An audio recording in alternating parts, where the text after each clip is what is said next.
d'être là, comment ça va? Ça va et vous? Bah ça va super.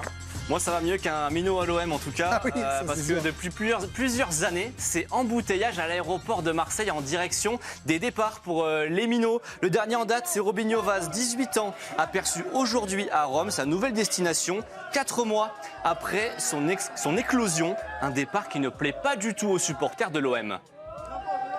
Dommage, Marseille, c'est pas gardé ses bons joueurs. À chaque fois que l'on a un bon, il s'en va. Pour qui, pourquoi, je sais pas. Peut-être une histoire d'argent quand même. Il faut du sang marseillais dans l'équipe, c'est ce qu'il faut, c'est l'âme du club. C'est normal qu'il faut des joueurs comme ça. On donne peut-être pas assez sa chance aux jeunes de l'OM, mais aujourd'hui il y a tellement de concurrence. Perdre encore un jeune comme ça fait mal. On ne laisse jamais les jeunes émerger. On les vend à chaque fois alors qu'ils peuvent nous rapporter énormément de choses sur le terrain, quoi. De la déception, de la colère, donc ça pose la question un peu provocatrice, pourquoi les minots n'ont pas d'avenir à l'OM? On a déjà été plus provocant et plus provocateur. Hein. Très jolie infographie. Robinho Vaz, on commençait tout juste à le connaître. Franchement, c'est un nom qu'on commençait à connaître mal là maintenant. Là. Ouais, il est passé en 4 mois d'inconnu à chouchou du Vélodrome. Il va partir pour un prêt avec option d'achat obligatoire de 25 millions d'euros à seulement 18 ans. Il est arrivé à l'OM en 2024 et il n'a joué que 22 matchs pour 4 petits buts. On l'a classé dans les minots, mais pour bien comprendre, il y a 2 types de minots à Marseille. Il y a la catégorie, on l'a appelé Samir Nasri, un Marseillais passé par le centre de formation et qui a sa chance en équipe pro. Et la catégorie Robinho Vaz, qui n'est pas du tout seul dans son cas, c'est un jeune recruté ailleurs et qui est post-formé au centre de formation de l'OM. On a formé un 11 des minots avec Tony Molina et Baptiste Vautier qui m'accompagnent pour cette chronique. Un 11 des meilleurs joueurs passés par le centre de formation de l'OM au 21e siècle. Et regardez le nombre de matchs. On a mis quand même Roland Courbis parce qu'on s'est fait un kiff et pour lui rendre hommage. Quand même. Regardez le nombre de matchs de ces joueurs-là qui ont fait leur premier match pro à Marseille. Carasso, 85 matchs, bon ça va. Abardonado, adjoint actuel de Roberto De Zerbi, 41 matchs. Courbis, seulement 5 matchs, on connaît l'histoire. Camara, il a beaucoup joué. Benatia, 0 match pour le directeur du football de l'Olympique de Marseille. Bocali, champion de France avec Montpellier, 10 matchs seulement. Bogossian, Lopez, Flamini, il a très peu joué. Nasri, Ayou, eux, ils ont beaucoup joué. Alors, comment on explique ces grosses différences de temps de jeu entre tous ces minots? C'est la question qu'on a posée à notre correspondant à Marseille, Mathieu Grégoire. C'est quoi la recette pour s'imposer à l'OM quand on est un minot? Si tu es jeune et que tu veux réussir à Marseille, à l'OM, il faut être un talent intergénérationnel ou un très gros talent. Les 2 derniers dont on peut parler, Samir Nasri et Bouba Camara, qui est sorti en 2016-2017. Et moi, je me rappelle toujours du lion de Tolisso, de Lacazette. On savait que certes, c'était des promesses du centre de formation de l'OL, mais c'était encore des jeunes en développement. Enfin, j'ai vu Lacazette très jeune. Il tirait les pigeons. Tolisso, il était aligné, je me rappelle, à tous les postes. Il jouait même des fois latéral droit dans l'OL de Rémi Garde. Et franchement, il faisait des matchs parfois cata. Mais on leur a laissé le temps de faire des erreurs. Le problème à l'OM, c'est qu'on manque parfois un peu de patience. Bah oui, c'est ce que nous confirme le journaliste Fabrice Lamperti, journaliste à la Provence. De toute façon, on le voit parfaitement avec l'exemple de Robinho Vaz. Tu n'as pas le temps. À l'automne, Robinho Vaz était complètement encensé, il était porté au nu. C'était le meilleur joueur de sa génération. Et aujourd'hui, parce que on n'arrive pas à trouver un accord sur sa prolongation de contrat, on le pousse vers la sortie. Il avait dû aussi apprendre à gérer sa nouvelle popularité, ce qui n'était pas du tout évident pour lui, ce qui était complètement nouveau surtout. Quelque chose qui peut paraître anodin, mais pour un gamin de 18 ans, quand une personne aussi influente que le rappeur Jul commence à suivre Robinho Vaz sur les réseaux sociaux, c'est là que le joueur se dit qu'il a commencé à changer de dimension. Pas évident d'être suivi par le J, effectivement, et de subir la pression marseillaise. Alors combien de matchs jouent les minots à l'OM? C'est la question qu'on s'est posée. La réponse, c'est très peu par rapport aux autres clubs de Ligue 1. Un joueur formé à Sochaux joue en moyenne 44 matchs avant de partir. À Lyon, c'est 43. Marseille est à la 17e place de ce classement qu'on a demandé à Opta, avec 25 matchs en moyenne pour les minots avant de quitter la Canebière. Très bien ce classement. Alors, est-ce qu'il n'y a pas un problème de détection dans la région marseillaise, pourtant très riche en talent? Oui, c'est ce qu'on ressent dans cet échange qu'on a retrouvé entre un ancien président de l'OM, Jean-Claude Dacier, qui échange avec celui de Montpellier à l'époque, Louis Nicolin. On est en 2011, il est un peu jaloux des Montpelliérains, Jean-Claude Dacier. Dommage pour nous parce que nous on a plein de mecs qui sont de Marseille, d'Avignon. Eh bien, vrai, je vais te dire, c'est quand je suis allé visiter ton centre, Et que tu as... avec le camarade de mer qui m'a dit celui-là de Marseille, celui-là de Marseille, celui-là de Marseille. C'est dingue, ça fait peut-être un peu beaucoup. C'est quoi le problème de la détection? Détective Lamperti, journaliste à la Provence. Est-ce que le problème est résolu? C'est pas le maillage, puisque les recruteurs de l'Olympique de Marseille ont toujours été très présents sur le territoire provençal, sur Marseille et tous ses alentours. Mais c'était plus une question de moyens et une volonté de pouvoir séduire les joueurs les plus talentueux de la région. Mais là, depuis quelques temps, Mehdi Benatia en a fait une priorité. Il a aussi recruté du monde pour essayer de remédier à ce problème-là. Les minots, c'est une priorité de Mehdi Benatia. Il l'a dit, il l'a déclaré à RMC en décembre. On va revoir sa déclaration. Aujourd'hui, il y a 3 joueurs très importants, Madi, Bacola et Vaz. Si ces jeunes joueurs gardent la tête, c'est son expression pour dire ils gardent la tête froide, ils peuvent être l'avenir de l'OM. Je veux renforcer la formation et la post-formation. Bon, ça a un peu vieilli ces propos, mais on va y revenir. Les résultats dans les équipes de jeunes, eux, ils ont vraiment progressé. C'est ce que nous confirme Fabrice Lamperti. Ouais, l'OM commence à monter en gamme au niveau de la formation. Il y a eu la victoire en Gambardella. Il y a des bons résultats. Il y a des bons résultats dans les championnats nationaux, puisque l'OM se retrouve souvent ces dernières années dans les finales fortes des différentes catégories, U17, U19. Et en plus, ils sont toujours qualifiés en Youth League, la Ligue des champions des plus jeunes. Les cas Robinho Vaz et Daryl Bacola, on va s'arrêter dessus, ça reste 2 cas à part. Pour Vaz, il a un contrat jusqu'en 2028 avec un salaire très bas par rapport à l'effectif marseillais. Les négociations, elles ont coincé. Et quand l'opportunité des 25 millions d'euros se sont présentées, Marseille a saisi l'occasion. Pour Bacola, c'est plus urgent, sous contrat jusqu'en 2027, mais il refuse de négocier et se voit déjà partir dans un plus grand club. C'est ce qu'on nous a confirmé du côté de l'OM. Autre information qu'on a pu nous donner côté marseillais, c'est le refus du nouveau contrat de Robinho Vaz qui l'a poussé vers la sortie. Cette version, elle est contredite par notre correspondant Mathieu Grégoire, on l'écoute. Pour moi, c'est du storytelling, c'est un narratif que la direction de l'OM crée. La vérité, c'est que cette première offre, elle ne satisfaisait pas le joueur et son entourage, mais comme dans tout type de négociation, ils ont attendu de discuter d'une contre-proposition. Et ça n'est jamais arrivé. Il n'y a jamais eu de dialogue au final. C'était à prendre ou à laisser. Marseille a profité d'une opportunité de marché pour améliorer ses finances. Il y a 2 derniers minots qu'on a identifiés dans cette OM. Marseille mise sur ces 2 joueurs. Bilal Nadir, 22 ans, en fin de contrat l'été prochain. Il a du temps de jeu dans cet Olympique de Marseille. Les discussions pour une prolongation sont bien avancées, c'est ce qu'on nous a dit. Et Tadjindine Madi, 18 ans, jeune joueur qu'avait commenté Raphaël Sebaoun, notamment sur la chaîne L'Équipe, dont on pourrait apprendre la prolongation d'ici quelques semaines. Il commence à faire quelques entrées. On va suivre attentivement le destin de ces 2 joueurs pour voir si ces minots s'imposent comme des tauliers de cette OM. Merci beaucoup Jérémy, merci à Tony et à Baptiste qui vous ont aidés. Alors il y a beaucoup de choses là-dedans. Émilie, est-ce que vous êtes surprise après toutes ces années de voir qu'il n'y a quasiment jamais un jeune minot sur le terrain pour l'OM, même quand il n'y a pas les années les plus glorieuses ou des titres à aller décrocher et autant de puissance que cette année par exemple? Malheureusement, on s'y fait. On s'y habitue. Malheureusement, on s'y habitue. C'est-à-dire qu'on sait aussi, on connaît l'économie du football et on sait aussi que généralement, c'est des profils qui sont rapidement vendus ou en tout cas qui sont attirés par d'autres championnats. Donc c'est malheureux. Et en même temps, quand on voit aussi la situation sportive de l'OM, tu te dis, est-ce que la clé se cache dans les minots ?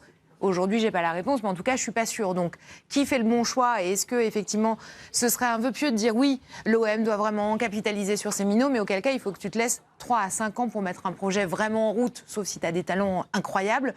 Et bon, voilà. Donc, tu peux pas miser et sur le sportif et sur les minots. C'est un peu un vœu pieux et c'est le football romantique qu'on aime avoir. Et on sait que ce sujet-là, on peut avoir ce débat aussi sur d'autres clubs, d'autres grands clubs français. Donc, je pense que malheureusement, le calcul n'est pas si facile à faire pour arriver à avoir un équilibre et quelque chose qui soit sain et serein. Prête à pardonner la direction, presque à comprendre. Ah oui. Okay. Malheureusement, oui. Et on peut rappeler ce qu'on lisait le 15 décembre dans le journal L'Équipe sur ces nouvelles pertes du côté de l'Olympique de Marseille. 37 millions d'euros net pour la saison 2024-2025, sachant qu'il y a 2 saisons, on était à moins 39 millions d'euros. Donc il y a aussi ce volet économique, on ne peut pas ne pas l'oublier. Et là, vous arrivez, il y a 25 millions qui arrivent sur la table pour Robinho Vaz. C'est les finances aussi qui sont dans le rouge et qu'il faut mettre dans le vert, tenter de mettre dans le vert du côté de l'OM. C'est intéressant. Alors, il y a quand même beaucoup de choses, parce qu'il y a beaucoup de questions qui se posent. C'était un joueur... non, parce que ça me rend complètement dingue. Non, elle est bonne. C'est pas votre info qui le rend dingue, c'est le contenu. La réflexion. Si tu as un gamin, le petit Vaz, il apporte, il nous a démontré, il a démontré à tout le monde qu'il avait de la qualité, il a démontré à tout le monde qu'il pouvait faire quelque chose de fort. Moi, je ne comprends pas, j'ai un peu de mal. Alors, soit on dit la qualité sportive, on n'en a plus rien à secouer, il n'y a qu'une chose qui est importante, c'est l'argent. Alors vraiment, on sait que le foot, c'est que de l'argent, mais quand même, il y a un moment, tu as une réflexion. Un gamin de cette qualité, et Dieu sait qu'on en manque, des joueurs de pointe, des joueurs athlétiques, des joueurs rapides, des joueurs malins, des joueurs qui marquent des buts, on en manque dans notre championnat. Et là, tout d'un coup, tu as quelqu'un qui s'installe, qui est, certes, il a 18 ans, et encore, moi j'ai commencé, j'avais 17 ans et demi, c'est pareil. Et les grands, plus grands que moi, ont commencé jeunes. Donc je ne comprends pas cette attitude, puisque de toute façon, un joueur comme celui-ci, si véritablement il est fort et il est très fort... Vous le revendrez plus cher. Dans 2 ans ou dans 3 ans, tu fais quelque chose de phénoménal. Alors j'ai du mal. Ils n'ont peut-être pas 2 ans encore à être là, à cette direction. Qu'on vienne pas me dire, c'est parce que la discussion avec l'entourage ne se passe pas. Ça, vous n'y croyez pas? Ah non, alors moi, ça me rend fou, ces trucs-là. Oui. Ça me rend fou. Mais j'ai l'impression que personne ne croit à cette version et plutôt du côté de Mathieu Grégoire, là. C'est surtout que... Vous qui les suivez au quotidien. Il y a une récurrence à Marseille. Très souvent, les jeunes, ils sont parfaits, puis il y a toujours des problèmes avec l'entourage. Donc quand il y a des problèmes avec tous les entourages, c'est peut-être que c'est pas forcément l'entourage. Parce que justement, c'est une histoire qu'on a déjà entendue.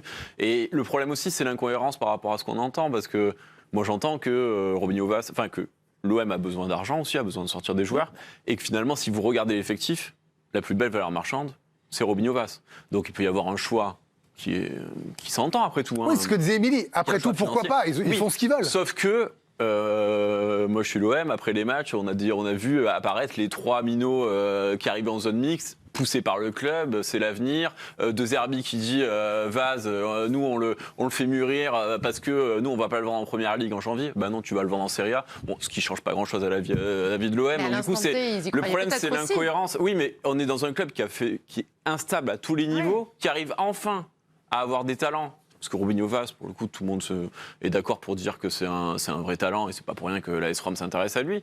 Et même lui, il n'arrive pas à s'imposer, à faire une saison complète dans un club comme l'OM qui, même si on connaît la réalité financière de la Ligue 1, peut être quand même plus capable de garder des jeunes, sachant que sa fin de contrat est en 2028, c'est pas demain. Il n'y avait pas non plus une urgence absolue à le prolonger. Donc ça rend un petit peu toute cette politique difficile à lire. Après, Vincent, quand on voyait le 11 que vous avez mis, Jérém, Flamini, Bogossian, même Samir Nasri, c'est pas hier, hein. C'était plutôt avant-hier. Ah oui. Si nous, on les a vus jouer, c'était plutôt avant-hier.